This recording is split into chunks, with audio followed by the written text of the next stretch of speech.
Hello and welcome. As you can tell by the title, I'm the Obsessed Movie Man, OMM. Another Halloween is upon us, and this year we're going to do something a little different. We've previously discussed some of the Universal monsters and some of the iconic slashers, but this year we're going to pay tribute to the studio that reinvented the Universal monsters by adding a more gothic tone, more sexuality, and a lot more gore. This, of course, is Hammer Studios. Hammer, the studio that rivaled the Boris Karloff and Bela Lugosi star power with Peter Cushing and Christopher Lee. The studio that made their films stray even further away from their source material when doing book adaptations. And it's the studio that was arguably a favorite of both directors Tim Burton and George Lucas. There's nothing like popping in a Hammer film during a rainy night, turning off the lights, and let the sounds of the film take you away to a far-off world of unrelenting horror.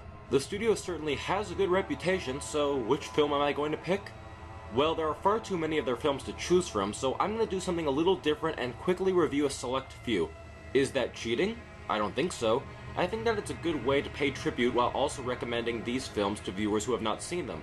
So let's not waste any time. Here is my tribute to the Hammer films. Our first look is at Curse of Frankenstein, directed by Terence Fisher. The film begins with Victor Frankenstein in jail about to be put to death.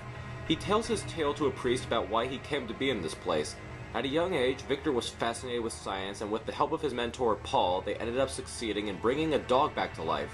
With this success, Victor now wishes to bring a man back from the dead, though Paul of course is against it.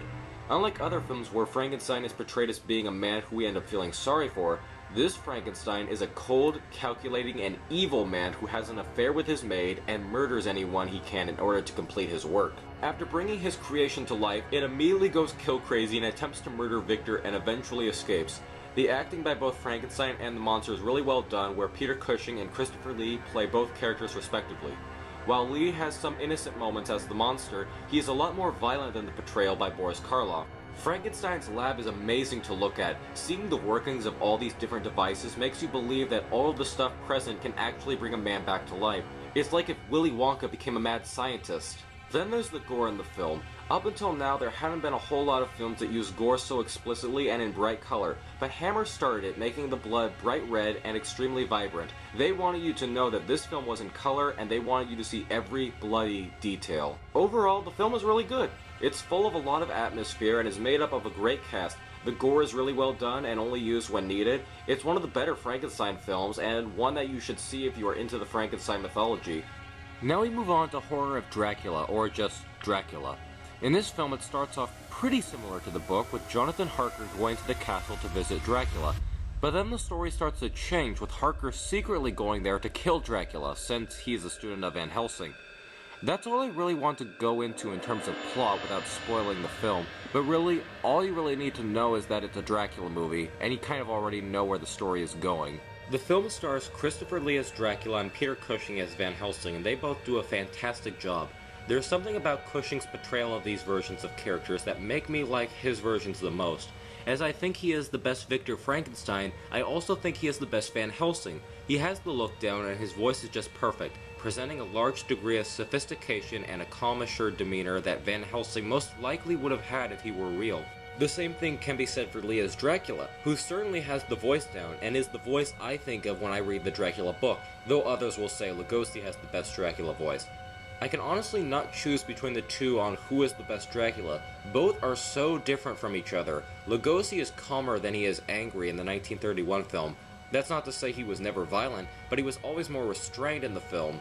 Lee's version is more vicious, throwing a woman across a room, snarling at people, possessing so much violence that he seems more like a wild animal than a man. Like Curse of Frankenstein, this film does well with the gothic setting. From Castle Dracula to the cemetery, it all presents a sense of foreboding and dread. And there's also the gore, which is done really well, particularly with the staking scene. Again, while this film is not the best adaptation of Dracula, it still does extremely well as a Dracula movie, with great acting from Lee and Cushing, a haunting setting, and once again, great direction from Terence Fisher. After Dracula, Hammer set out to remake The Mummy. Since The Mummy was not based off any book, Hammer seemed to have a lot of free reign for this one. But what they did was combine elements from a lot of the Universal Mummy films into this super awesome Mummy hybrid film. It takes the name from the first Mummy film, the plot from the two sequels, and the ending from the fourth one. This sounds like it would be a mess, But not only does it work well, it has ended up being my favorite mummy film of all time. Some go with the Karloff version, others go with that odd 1999 one, but no, it's Hammer all the way. A family of 3 archaeologists, one being played by Peter Cushing, unearth the tomb of a mummy princess. 2 of the archaeologists go in despite the warnings of an Egyptian. One of them is left alone and just so happens to stumble upon the Scroll of Life, and inadvertently brings to life a mummy named Charis. The archaeologist goes mad and his son and brother bring him back home, while the Egyptian swears to use Charis to kill them. As Charis starts to pick them off, we learn his backstory. He was a high priest who was in love with the princess, and after she died, he tried to use the scroll to bring her back to life, but other priests caught him. They cut out his tongue, wrapped him up, and placed him in a tomb to guard her forever. Though this story has been present throughout all the Mummy films, I like the time that this film dedicates to the story, and Lee's acting really sells his love for the princess, both in life and death. Oh, did I mention Lee was in this movie as the monster? Because why wouldn't he be? He does a really good job with using his body to act. When he takes his first step, you can tell that this character has not walked for hundreds of years. He also expresses a lot through his eyes, which is very convincing when he has to act sad or angry. He also does a good job at strangling Peter Cushing, which is something he has made a career out of doing. While not really scary, The Mummy is a very spooky looking film, and it's also a lot of fun to watch. It has a really good story, impressive makeup, and good acting from the cast. The last one we will be discussing is Hammer's adaptation of The Phantom of the Opera because, why not? I've made it fairly clear that I'm a big fan of the story. If you are into that tale of a masked figure who pines for the affection of a beautiful singer, then you might actually be a little disappointed, as this story is vastly different from the familiar narrative. It's also interesting that there is not a whole lot of violence, gore, and sex in the film, which is what had become a staple for the company at the time. There's even a distinct lack of Peter Cushing Christopher Lee, though Lee was said to have wanted to play the Phantom. In this film, we see the evil Lord Darcy trying to launch his new opera, Joan of Arc, but it seems that someone does not want this show to perform, with damaged posters and instruments appearing everywhere. A hanged man swings into center stage during a performance and scares away the star of the show.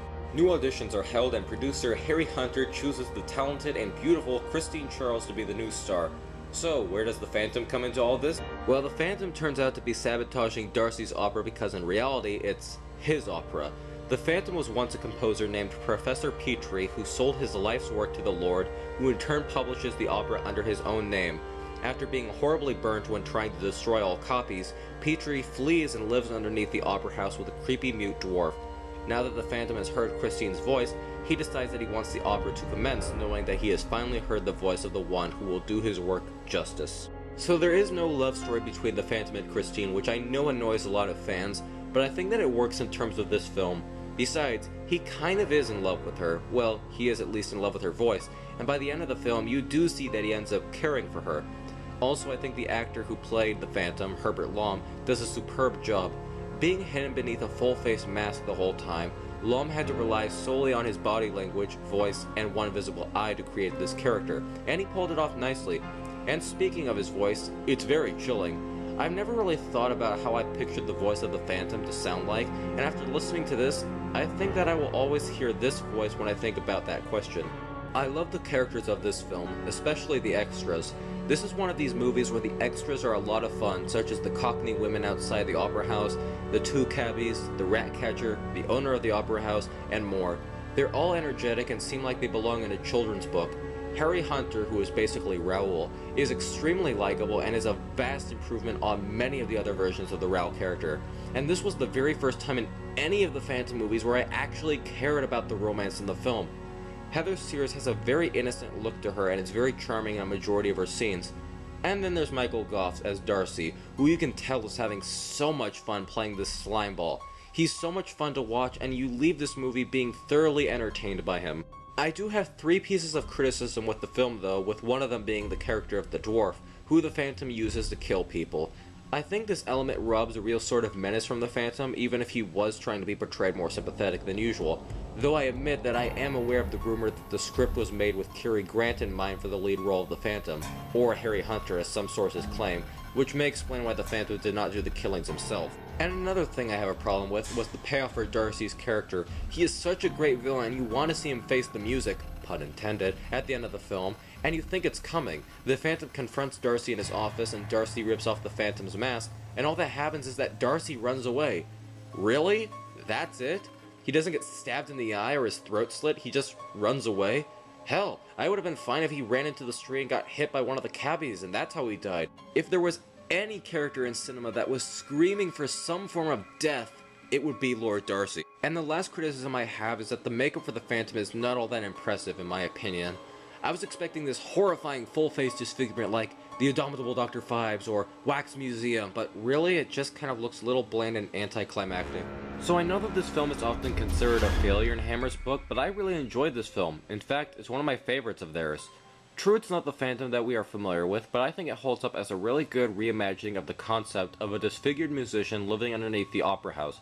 The characters are really good, with likable protagonists, fun side characters, and a fantastic villain. It boasts luscious sets and a beautiful London atmosphere, and it has really good music, with the song I Hear Your Voice being the highlight of the musical score.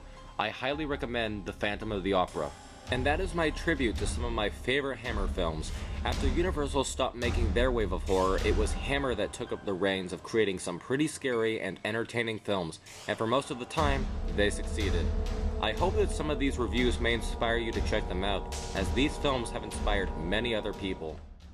This is the Obsessed Movie Man wishing you all a very happy Halloween.